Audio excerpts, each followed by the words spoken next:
So we're talking about right concentration. This is in the Samadhi group of the Eightfold Path. Sama, Samadhi. In this case we're looking at Samatha meditation, which calm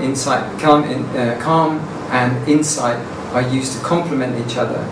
And in this case we're talking about Kasina meditation, and this should be alternated together with Vipassanā meditation.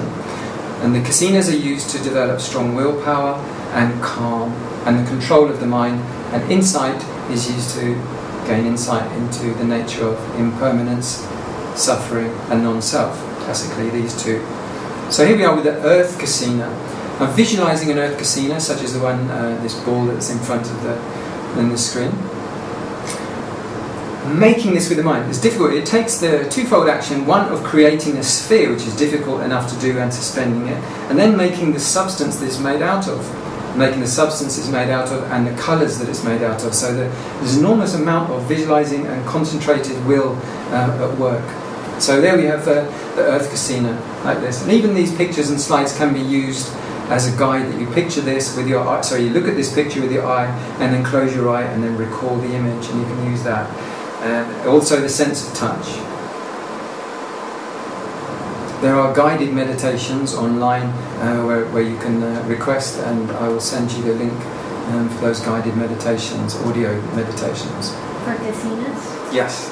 And also we have begun to do one last week, with the guided meditation done here, where I'll step by step talk you through them. Second Kasina in this sequence, and then there isn't a right or wrong sequence about them, water Kasina.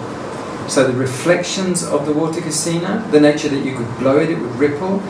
You can also take from objects around, like here downstairs there's a fish pond, in the taps there's water, there's a bottle of water here, and you can refer to these in helping you to assemble and imagine, very easy, concentrate your imagination to imagine just the sphere.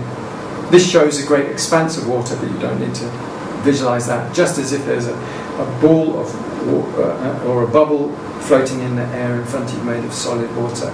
It takes enormous practice and repetition. The repetition is a very important part, and you can do it in this way. Water 1, try it. Water 2, try. Water 3, water 4, water 5, water 6. Typically nowadays I do a count of up to 20, but you can just do up to 5 or 10, like that. It means 10 strong efforts at trying to do this thing, trying to do that thing, trying to do that thing. That effort in itself is building the practice, it's building the skills, it's building the determination. And then gradually you'll find it'll stay there for half a second, 1 second, 3 seconds, 4 seconds, until gradually you find your efforts to make the thing will stay for 20 seconds, and then for 3 times that long, and then twice that long, and then twice that long. And then what you're doing is building up the power of being able to sustain the type of concentration used for that. So it takes practice, and you're developing those powers with the mind. Fire Kasina, same everything. Naturally you can imagine the temperature of the object in front of you. And this can be done in walking meditation as well. I use it frequently for arms around, while I'm walking along, the eyes down, to imagine a wall in front, and thereby you get very strong concentration. You don't visualize food? No visualizing food. Red Kasina. Now these ones are going into arupa type. They're not so, whereas the other ones were tangible and touchable. You wouldn't be able to put your hand in a bowl of water. These are not. These are just light. You can pass your hand just right through, just like that. It's just like a laser effect, something you can just pass your hand through. Red, transforming through orange to yellow. Yellow through lime green to blue, gradually, and blue through the sky blue spectrum down to white. And then white starts to take on luminous power. Luminous power. So at this point, we've had an object to concentrate on and into. All our concentration has been going into a point. It actually helps to lock where this point is in the air in front of your body, and even to anchor it to the 4 cardinal points on the compass: north, south, east, west, and have this point as the centre of them all, because you're surrounded by many, many objects that if you're trying to get a reference to those, to where this point is, and that's difficult. But if you anchor it to the 4 points, it helps it to become very stable. And it also helps for this next space around. And you take away this Kasina, the light Kasina, and you're just left with the environment around. And in the guided meditations we go into that, typically counting objects, like 50 objects around, so that even with your eyes closed you're aware of the sphere and the space around. And as you develop that practice, then be able to expand what is being considered deeper and deeper into space around, out to the horizons. And the horizon is a constant, and that's what you're trying to get your reference to, the north, south, east, west, that the horizon is a constant.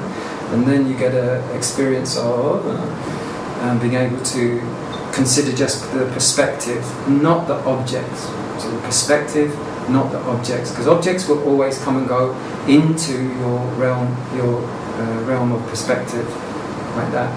Therefore, once you get used to the fact that you're referring to this always there perspective, you're not referring to the temporarily around you objects, you can then consider infinity of space. So, and this is where you get the nothingness, where nothing really matters, because everything is going to transport through your experience and out. So therefore the consciousness is referring to this, the infinity of space, and therefore no thing sense can arise. And then the more subtle, not perception. Okay, so there's a little bit about that. Now the states of mind that when we're concentrating on things like tables and chairs and physical objects, we get coarse experience, and we get a busy mind thinking about all the things we think about people, about places, about yesterday, about movies, about fantasies, about plans and so on. The mind is rough and it's rolling with all the different experiences that come with it. But as we start to concentrate on these jhanic type objects, we get a refined state of mind that gets clearer and clearer. And this is described as the 4 lokas in terms of this, that our experience can basically go from this level and gradually ascend up through refined levels and back down again. But actually during jhana it cannot attain this top level of nibbana. So going to fill in some of these. Now there's the level 3 there, working from the 1, 2 and 3, is called the Kama Loka. Kama, like the Kama Sutra, Kama means pleasure. So love, when people are massaging and all that stuff, song, play, art, dance, and also doing wholesome donations gives you a rebirth in the higher realms of these realms. But all of these are typically having a subtle form of matter, but only a very subtle form of matter, and things like music. So is that matter or not matter? Difficult to say. Poetry, such things like that. Beautiful words, beautiful thoughts, but beauty, beauty, beauty, beauty. So beauty is predominant in the Kama Loka. Beautiful taste, beautiful sound, beautiful looks, beautiful form. Next, not beautiful forms. There's nothing like you do at Earth Kasina. It's very bland. It's very plain. Therefore, you're getting the mind to be satisfied on a simple, but it still has form, rupa. So we have the 3 of the. I put 3 of the Kasinas together there, which is the ones we tend to use, and the air one inside because it also links to Anapana. But they basically also work together. And then the 4 red, yellow, blue, white. So these are all still in the Rupa Loka because we've got colour. Light Kasina, still got colour. It's white colour, it's bright light colour. The space around. So to have a Kasina, which is like in 3D, you have to have an environment which is in. So by concentrating and making it, you also become the conceptual space around it. So all our thoughts, if you're thinking about a car, if you're thinking about a person, you're thinking about an anecdote or a series of funny things that happened, our mind is working as if those things are real. So in this, to attain Rupa Loka, you get your mind to concentrate as if those objects are very, very, very real. And the more real they become to the concentration, the more they can hold it steady. And holding it steady, the mind state gets steady around it. And the more steady and stable it gets calmer and more calm. And this becomes more and more calm. The longer we're able to suspend our attention on it. So in this way, consciousness goes up and up through these lokas. If that's our habit of mind, and we can do it at will, when the body comes to die, we can get reborn in a realm where other beings who have already done that are then reborn and dwell. So their consciousness suspends in that state for very, very long periods of time. Rupa Loka, infinite perspective that we've covered. On this side we have where arahants and anagamis, we've got the two top layers of the stream, after stream entry and once returner. Then you've got like non-returner and arahant, fully enlightened, and they dwell up in these things. They can easily get jhana. Their minds aren't so dusty, they're not so cloudy, they don't have doubts, they don't have lust, they don't have hate and anger, irritation in the same way. Well, quite a bit of a jump. So we've got the arupa loka, nothings or nothing really matters, as I call it. It's a good description of roughly what we can expect. Not perceiving and not perceiving, a little difficult to explain. Awareness of, infinite perspective, 360 space around, where the devas tend to get here. The devas that don't fall, because arahants and anagamis are on their way up, not coming back. People who go up here, you can meet someone who's got a light thing, they can be on their way back, because they lose it after a while. They can still have delusions, like, I don't know what, St. Paul on the road to, whereas, sort of seeing like lights in the sky, wow, you can still be quite deluded. So the equanimity, metta, compassion and sympathetic joy that we talked about, Brahma Viharas, this is compatible with this light realm, because you need to have equanimity in order to radiate loving kindness in every different direction. Not just on me and mine, not my husband and just my baby and so on. It has to be to all beings in all directions, without bias. Many things, we've gone into that on last week's session on module 4. If you haven't seen that one, then by not practicing according to the teachings and not observing morality, rebirth in demonic, hungry ghost, and also animal and hell realms. So Buddha's teaching primarily to avoid people who are in danger of getting reborn in there, to steer them away from it. So anapana can go all the way up through these. Those are the main called 4 lokas. Arupa loka, rupa loka, karma loka, which includes the human realm with its 8 worldly winds of gain and loss and fame and defame and happiness and unhappiness. But also praise and blame, the states of loss. So this one here is quite alike and quite similar to noting that we do when we're doing Vipassana. There is a kind of a link there that I've come across, because primarily at that point we're not using anything conceptual, which is the same as Vipassana. We're just noting awareness of seeing, awareness of hearing, awareness of the body, awareness of touch, awareness of thought, awareness of hearing thoughts, awareness of seeing thoughts. So that is very close to awareness of this one. It's got a lot of it in common. So I just made a link there that from that point is roughly where you start doing Vipassana, but I'll go into detail. And that path of noting properly, when followed with the full instructions, attains Nibbana. These are all states that are formed and then lost. Formed and then lost. You can do hours or weeks of light Kasina, and then it will fade and then fade away, and then afterwards you've lost all the benefit, and you have to get it all back again. It's a thing like that. Like if you practice piano or scales and read and everything, after, then you might stop, and after 20 years you can't be expected to just get the same thing back again. You kind of lost what you had at that time. this is the important thing to see. What I put here is the 10 asubha, those corpses meditations, the 32 paths, the Brahma Viharas, Anapanasati, and the Kasinas, and how they relate here. First jhana, you can get these ones. Because to look at a corpse, your mind's quite busy, it's still thinking quite a bit. 32 parts of the body, you're thinking ribs, muscle, spleen, diaphragm, kidney. You're thinking. So because there's thinking going on, first jhana.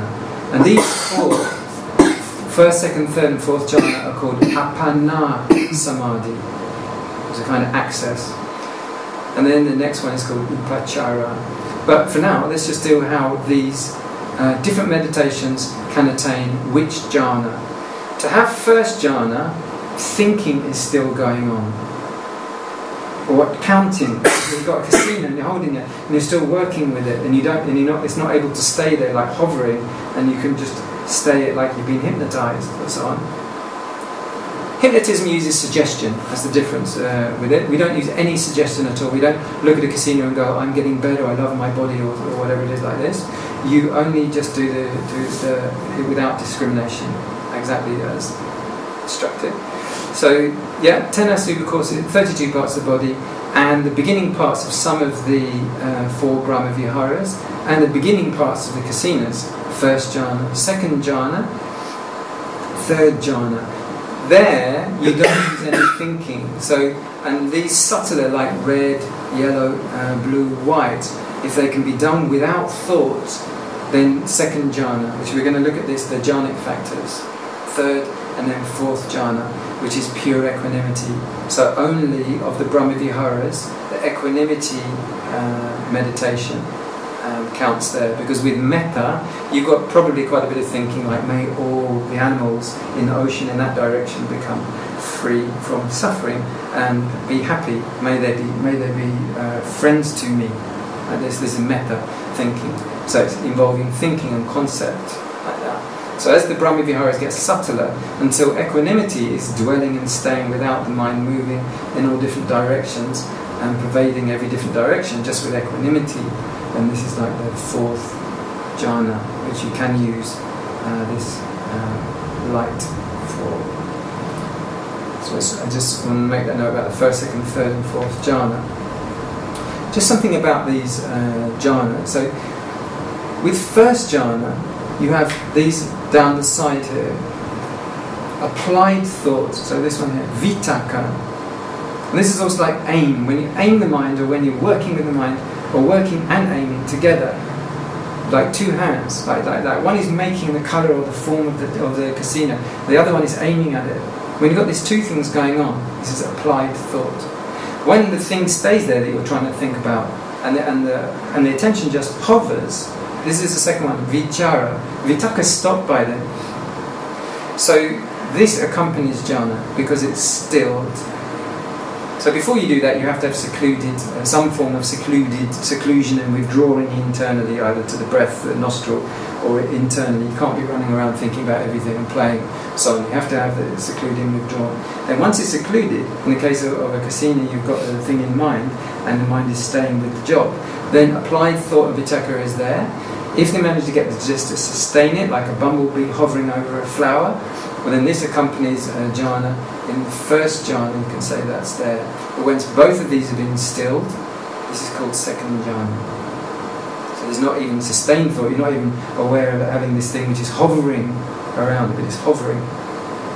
Once it will actually just stop and stay on both the viewpoint of it stays, rapture happens. And you get fizzy champagne feelings throughout the body called rapture, piti, joy here.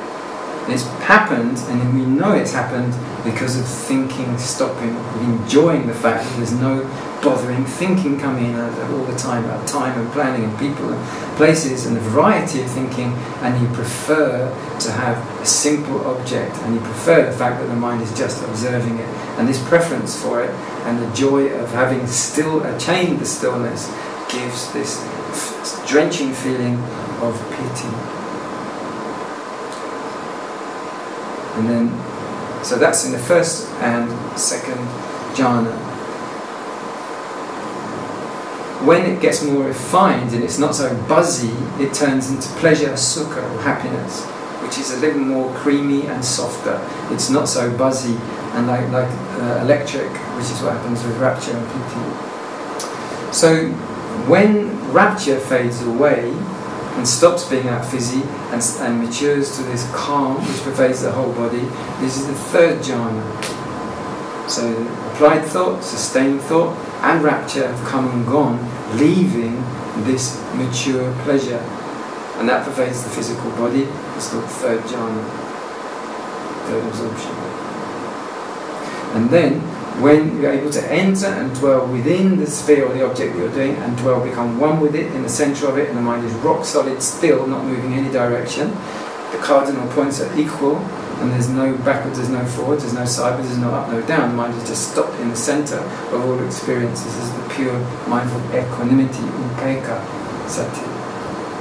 Neither pleasure nor pain permeates the body with pure mind. Mostly at that point, the body isn't a normal experience. It's very, very, very fine and equal through. It's not like to say, there's the hand, there's the cheek, there's the bones and everything. The form tends to have gone because you become merged with a mental object. So a little bit there about jhanic factors and the first, second, third and fourth jhana characteristics. People haven't heard much about Kasinas. So, how are we doing for time? 20 minutes. More. So, what I want to do is show you within the suttas just how prevalent and frequent the Kasinas are referred to. And also not only in commentary and post-canonical literature. And there's one very important quote, which when I discovered it, all my hairs all sort of stood up on my head. It was a very important one. It took me a long while to find, and I want to show you that as well. This is from the Digha Nikaya. So we're talking about very, very, like this is in the third group. Digha Nikaya 1, Digha Nikaya 2, Digha Nikaya 3 groups, and the 10th book. It's called the Sangiti Sutta. So here's Bhikkhu Bodhi's translation of this part. Just have a quick look. So there are 10 objects for the attainment of absorption. Kasina ayatanani. Ayatana means a sphere.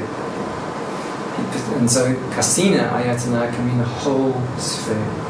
He perceives the earth Kasina. Just before I go on, ayatana, you find it used a lot for the 6 sense spheres, 6 sense doors, is another word, dvara. But when you see it as ayatana, ayatana means a sphere, sense sphere. He perceives the earth Kasina, the water Kasina, the fire Kasina, the wind Kasina, the blue Kasina, the yellow Kasina, the red Kasina, the white Kasina, classical sequence, space Kasina, consciousness Kasina. Above, below, on all sides, undivided, unbounded. So that's taking it to where the point where you go into your sphere and stay. Because if you can see a sphere outside, once you move into it, then it can be perceived above, below, and in all directions. So it's like a globe which has north, south, east, west. But when you move into the centre of it, you can see north, south, east, west, and zenith and nadir in every different direction. That means this expression, udang ato jatiriyanja, and that's used in the Metta Sutta. So when you are visualising how you're going to radiate loving kindness into 10 different directions, simultaneously, you have to become absorbed into the centre and then radiate it above, below, and all around in different directions, like that. So you have to. Is that the same as shrinking yourself into really tiny things so that when you go into the Kasina you created, it looks like, I mean, basically, yeah. Like size-wise, because I've shrunk myself and I enter the Earth Kasina, it looks like the whole space that I'm in. Yeah. Is it the same thing? Yes, same thing. Or, I mean, when I say like self, it's like you're like a little body. Don't do that. It's just like a little camera point, viewpoint has gone in. That's it, you know. Once you've done that kind of thing, and then you basically go in. It's like if there was a huge hot air balloon and you went inside a hot air balloon and out like that. or there's a big circular spherical tent and you actually enter into the tent. But that is equanimity stage, so you've got to get all the other stages together where the thing is very real and solid, and you get your fizzy rapture, and then you get calm watching, and you get hold it for stable for a long periods of time. So you have to get that point really, and then it becomes more stable that you're able to get into the centre of it and stay in the centre for a long period of time. So I have to wait for the others. It just helps because it's not stable. Otherwise, you'd be able to get it for a few seconds and it will vanish off because the thought comes in, and it's not strong enough. It has to mature through developing the willpower, basically. But the right technique's right, take your time. So that section there we just read there is here in Pali. So just to show you that when you see these red words here, this is Kasina. So I just want to nip through some of those and show you where there in the 10th and the 11th book, it's clearly shown up there. One of the earliest places. It's not added something that's added on later on. Buddha practiced the Kasinas a lot, not a little bit, a lot. I went through a search last night, or was it 2 nights ago, and I'll show you the results of how many times the Kasina is used. Even before he reached enlightenment? Yes, yeah. In fact, and that's one of the key points. He went to 2 teachers who taught the 31 planes and how to get up into the jhanas and back down, and up and down and up and down and up and down. They were Jain. One of them was a Jain teacher, but both of them could do those practices. And I'm convinced that they were the ones who taught him this. So he already knew that, but he had to really radically change his practice in order to be able to get Vipassanā going, which they didn't teach him. So then that's called Vijnana Kasina. So these are in the ancient suttas. The long one, Digha Nikayas are old, 10 and 11. Sangiti and Dasutra, and these became the basis for the Abhidhamma and the Patisambhida Magga. So here's somewhere where it's turning up in the Majjhima Nikaya, where it's turning up in the Anguttara Nikaya. And I want to show you what is more in the Anguttara Nikaya, Khuddhi Nikaya, Patisambhida Magga, all over the place, lots and lots of examples of it. This one. Now this is critical because it points this thing out here. Let me translate this as I read. Dasa means 10. 10, Kasina, Kasin ayatanani. Patavi Kasina, earth. Apo Kasina, water. Tejo Kasina, fire. Vayo Kasina, air. Nila Kasina, blue. Pita Kasina, yellow. Lohita Kasina, red. Odata Kasina, white. Akasa Kasina, space. Vijnana Kasina, consciousness, awareness Kasina. Good so far. Tata Yanja Patavi Kasina, Yanja Apo Kasina. From earth Kasina up till water Kasina, Ewang Sabang Yanja Odata Kasina, right up until white Kasina. Imani Atta Kasinani Samato. These 8 Kasinas, up until these 8 Kasinas, they are Samatha meditation. Yanja Akasa Kasina. Yanja Vijnana Kasina Ayam Vipassanā. From space Kasina up till Vijnana, awareness Kasina, these are Vipassanā. That's the bit that made my hands stand up. And yes! I've been thinking that is right for a while. Yet everyone keeps saying anything that's in that list, which is Kasinas or Samathas, nothing to do with the 16 jhanas, nothing to do with Vipassanā at all, or rising, falling, all that. So my experience and my theory, basically now, what I'm working on and practicing on, is that these 2, Akasa and Vijnana Kasinas, actually activating, working with spheres like that, and then transferring to the other one, are vital. Because from my experience of also meeting tons of people, years of experience, of people in Vipassana centres, often they just have not got enough of the right type of concentration. Often they're down, they're bleary, they're unfocused, they're not really getting results as well. Partly not enough willpower and not enough of the right kind of focused willpower. They're doing what's called dry Vipassana. Yeah, in my personal experience, and I guess based on conversations I have with other Vipassana meditators locally, I guess most of the time we are being stoic about our practice, and there's, well, for me, but I suspect it's for others, there's an over-reliance on abhidhamma just to power you through and get you through. Okay, you know, like if I just keep blasting away at this with effort, something's bound to happen. Which just repetition really, and repetition, yeah. just clock up Yeah. months and months of it. Yeah. This Yeah. is great. Okay, let's carry on that thread. Just to give you an idea of how frequently the Kasinas are mentioned. Up here, I've done a search on the word Kasina, and I've done it for all of these different books here. So, Vinaya shows up 5 times. Digha Nikaya, one of the most authoritative books, 21 times. And there's only 31 books. Majjhima Nikaya 49 times, Samyutta Nikaya 12, Anguttara Nikaya 32, Khuddaka 106, Abhidhamma 117, Visuddhimagga 141, and then the commentary to the Abhidhamma Sangha is 12 times. So all kinds of different ways as well, Rupa Kasina. So now there's an important link which is never been, I haven't really come across this, that people who tend to know about Vipassana don't really often, except for the people who practice with Upandita perhaps, don't really tend to do jhana practice very much at all. They tend to do one or the other, or they tend to be completely jhana dominated practice, and they've got a bit of an aversion and they don't like the idea of this Vipassana practices that stem from the Burmese schools, that link from the Patisambhida Magga practice, which is largely Mahasi, Sayadaw, and so on. And there have been sort of traditional, quite rifts. So what I want to do is introduce something and do a mixed map. On this side of it, I want to show again the 31 realms. Then we've got the human realm. And these circles here represent the 5 aggregates. Body, and then the 4 rupas, feelings, sanya, perception, mind states, and the consciousness of the 6 sense doors. So human realm, basically, here. And so anyone who does do all the, what we just said, will go up and down here.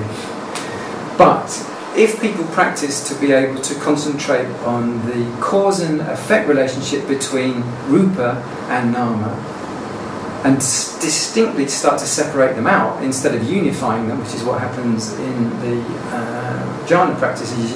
You unify them more and more and more and more until they become one with it, and you can't tell any difference between it, and then so on. You're unifying, and that's how you're causing the consciousness to make those glassy mind states, those fine mind states that temporarily benefit and are very pleasant.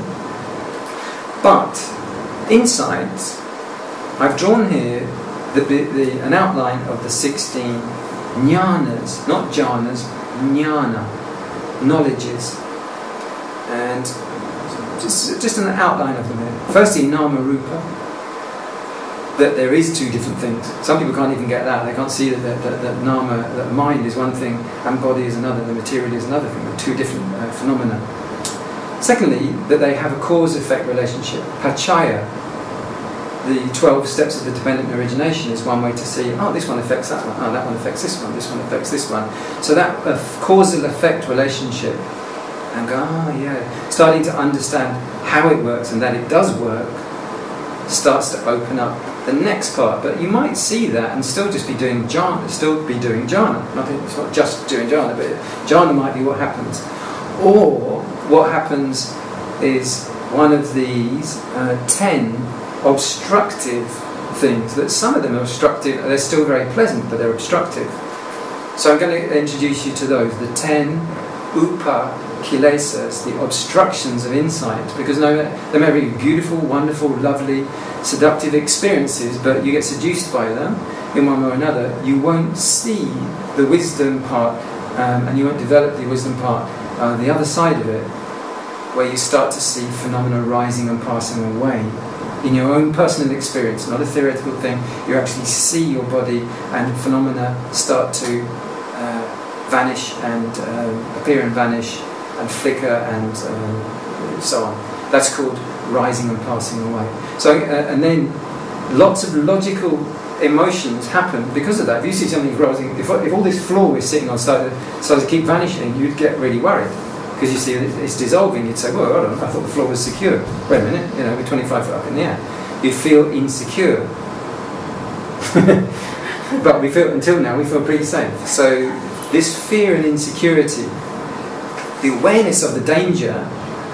So there's all sorts of danger. There's the danger of all sorts of things. The moral dangers that I just spent 6 months with the danger of that. So people could know what I was doing. It was naughty. So it could go wrong. I lose my reputation or things like this.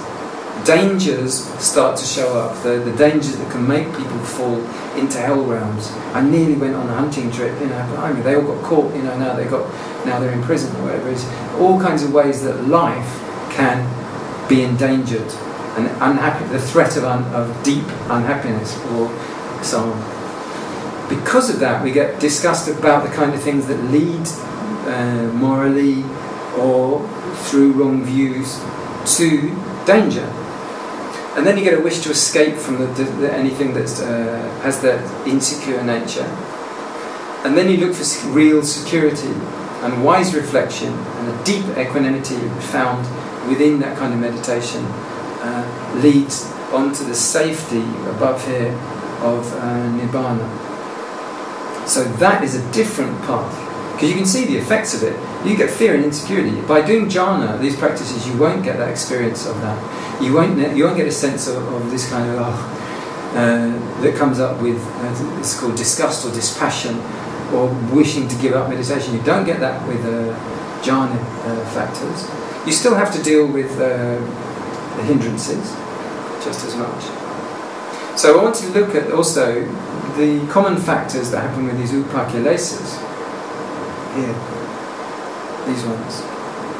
Because when you start to concentrate, and even if you're on a Vipassana course, you might concentrate and light comes up, and you start seeing wow, or light that looks like snowflakes, or light that's white light. Or you might even think your body's radiating. Any of these things, side effects of strong concentration, side effects of meditating when you're not used to it. Joy might come up, deep, deep calm, happiness, deep faith. All of these things, people might go, I'm enlightened. This light is Nibbana. I've become enlightened. You might, there might be strong effort. Suddenly someone's got that energy and they've been meditating 8 days long without any stopping, no sleep, so they become furiously obsessive, excessively mindful in terms of recollecting, intensively muddled and gripping into theory and mixing up things they'd learnt before with it.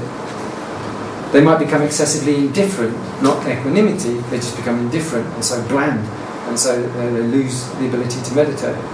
Or gratified, you get deep satisfaction and they get so much a strong sense that arrogance can come up, or come some kind of pride.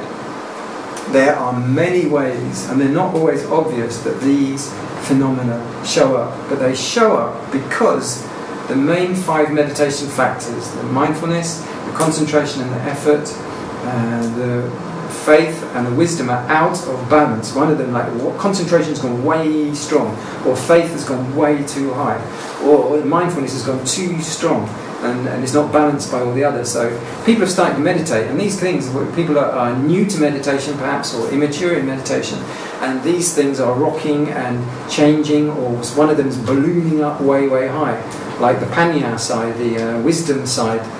They might be suddenly going woof, and they start mixing up all kinds of abstract mathematical logic with meditating, and start telling their teacher all about how to know the end of the universe or something, like by mixing up knowledge, for example. So just for example, to show you how many varieties and what happens with these. With joy, there are listed here just like 5 different kinds of joy. From flooding, from uplifting, like you feel like jumping up the trees, you feel like jumping up in the air, you feel like you're walking on clouds, you feel like singing your heart. These are the kind of fresh to meditation experiences. Some people dance all night long and they come to the teacher and say, I forgot that meditation, I'm already enlightened, I'm just dancing, just want to dance, sing. So they sort of lost it a bit, but the joy has gone way up, and they have to wait for them to, everyone has to wait for them to calm down. They have to learn to modulate and realise that they're not enlightened, that they've still got a way to go. It's just a momentary emotion or something like that. So there are, of each one of these, many characteristics, and I put a notch on a line here for each one of the characteristics that their teacher can recognise, and when they come to report those, and they can therefore diagnose and accurately assess where the person is. Same for all the other ones. So I'll recount some details about that now, pretty soon.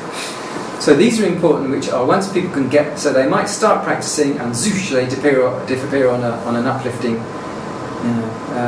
pity meditation experience. So they missed it. Another time meditate and then zoosh, they disappear off in theory and get ravelled up in all their thinking and planning and analysing. Another time zoosh, they get into gratification and they're saturated in satisfaction that they think they're finished. Another way, zoosh, they dip into faith and they want to immediately ordain as the Dalai Lama's personal assistant and give up everything and sell the children and everything.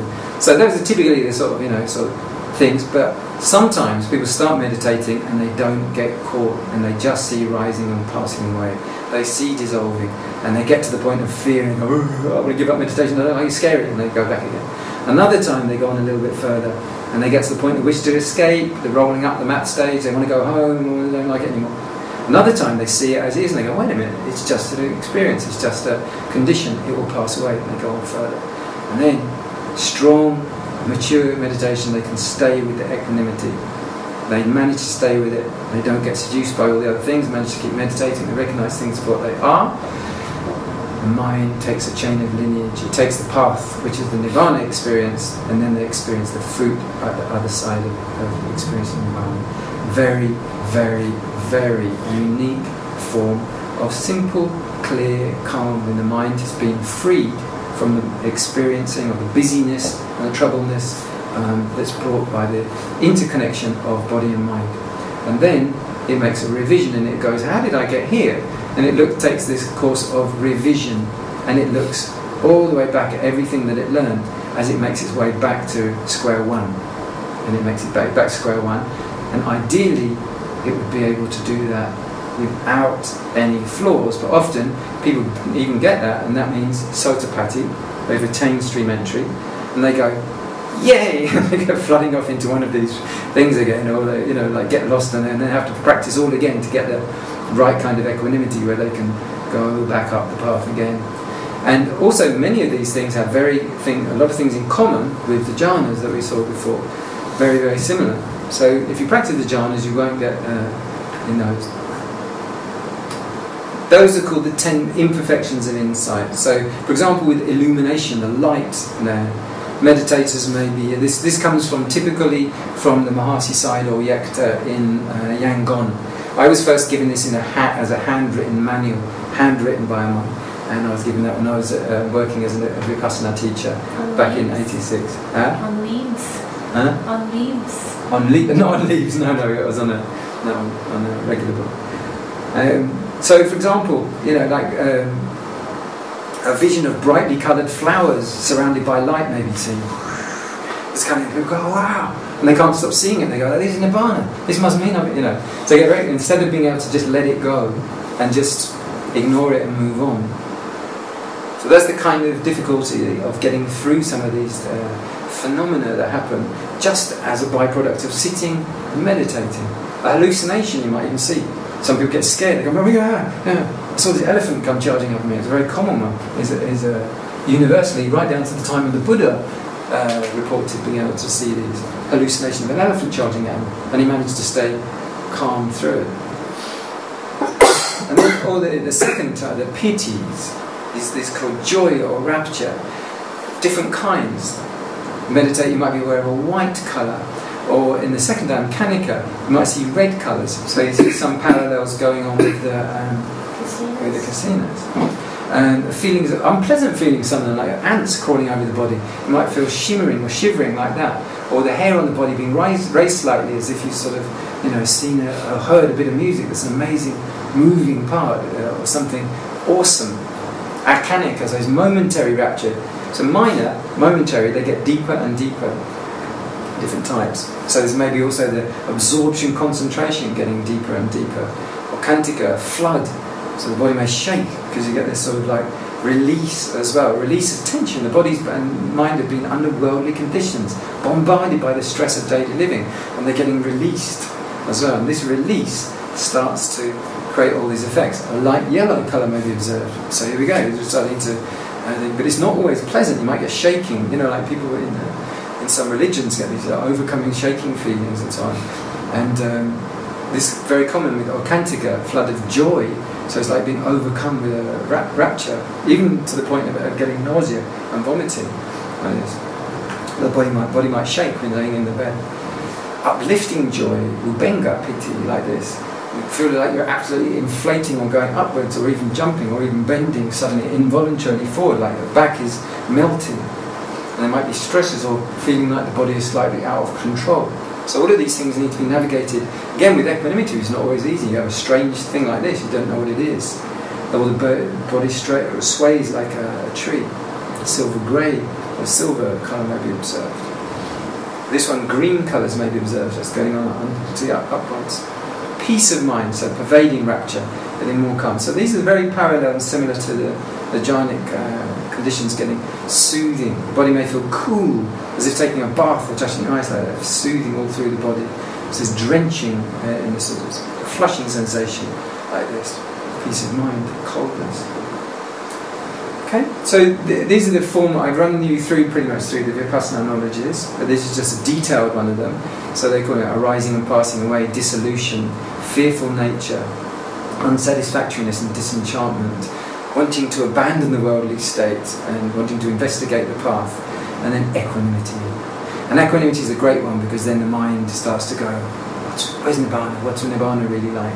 And therefore it can also turn away from the worldly path, take Nibbana as object. And then after it's done that, come back all calm, blissful and washed. Like that. So those are the Pali names.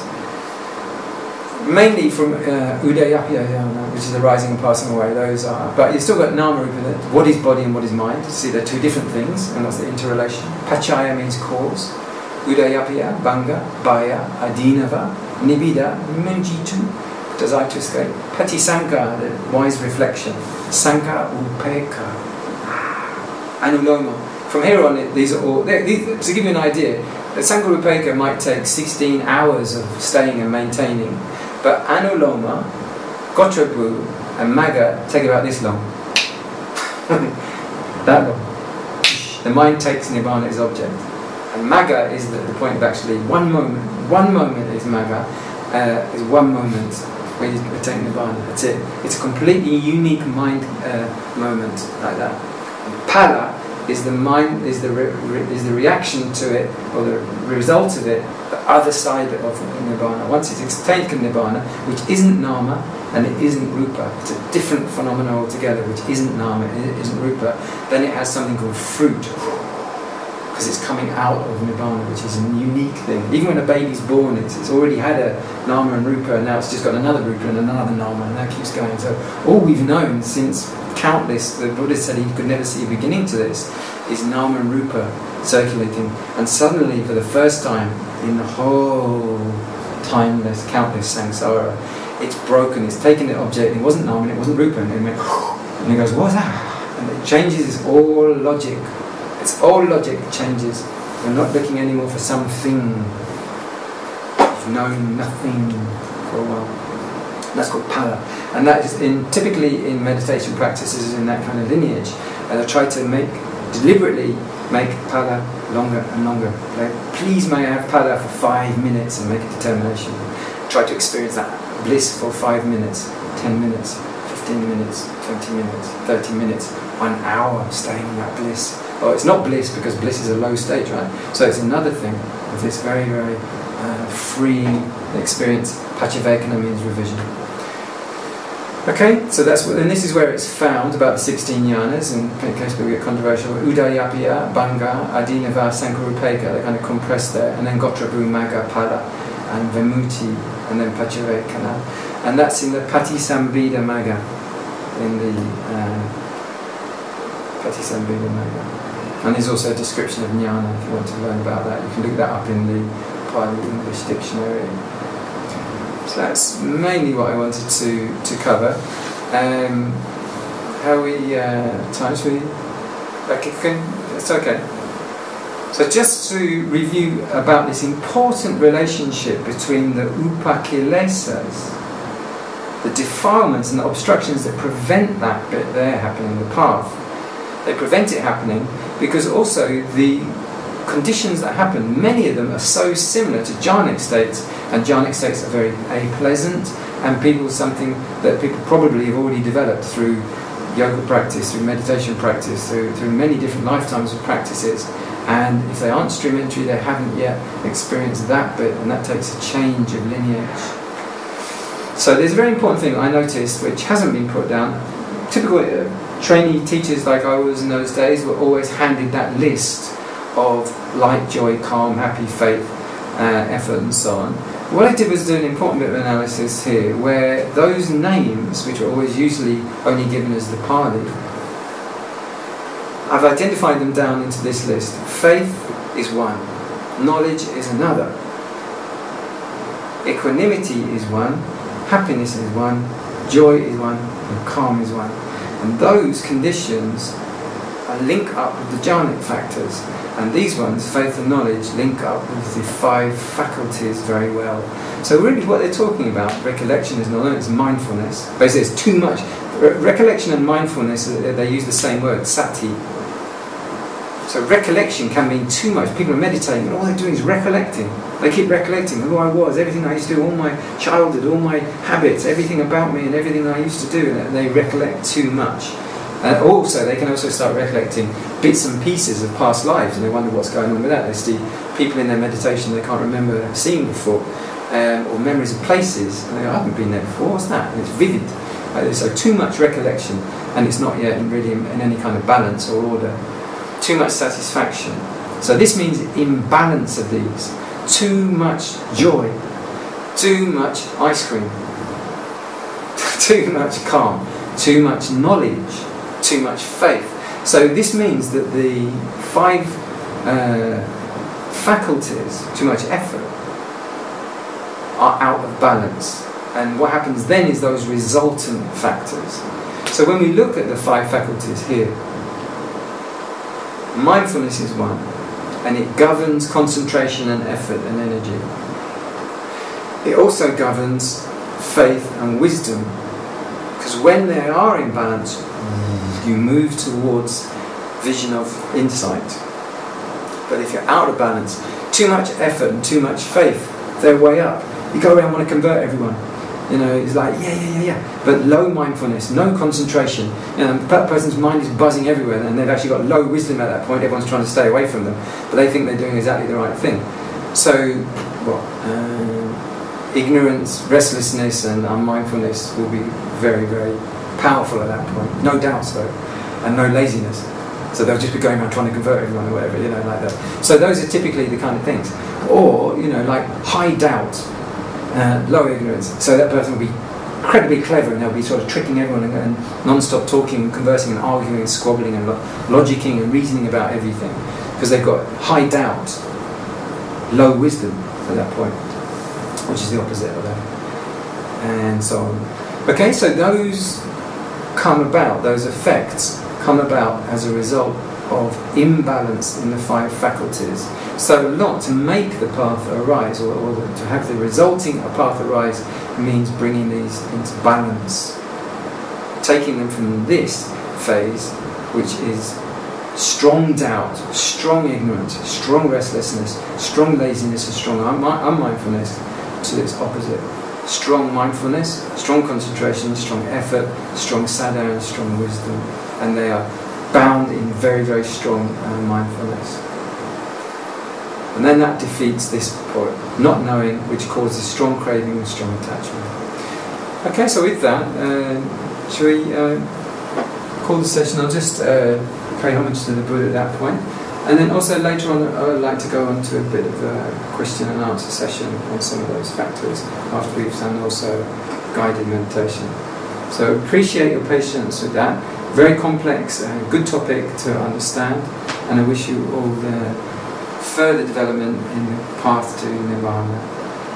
Namo Tassa Bhagavato Arahato Sama Sambuddhassa. Namo tassa bhagavato arahato sama sambuddhassa. Namo tassa bhagavato arahato sama sambuddhassa.